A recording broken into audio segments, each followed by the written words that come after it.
বন্ধুরা, আজকে চলে আসলাম মির্জাপুরের একটি পটল ক্ষেতের ভাই কবির হোসেন ভাইয়ের সাথে একটু কথা বলার জন্য আসলাম। আজকে কবির ভাইয়ের সাথে কথা বলবো এই পটলের চাষ সম্পর্কে।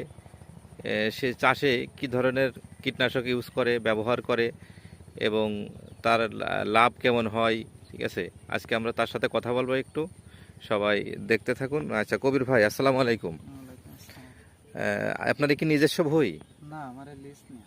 লিজ নিয়ে কত টাকা দিয়ে? এ হচ্ছে যে 7 কাঠা 6,000 টাকা বছর। 7 কাঠা 6,000 টাকা।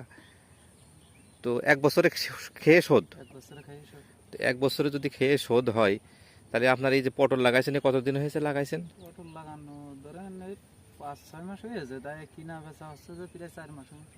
4 মাসের মতো কিনা বেচা হচ্ছে। তো একটু একটু জোরে বলবেন। তাতে আপনার আছে যে আপনি কি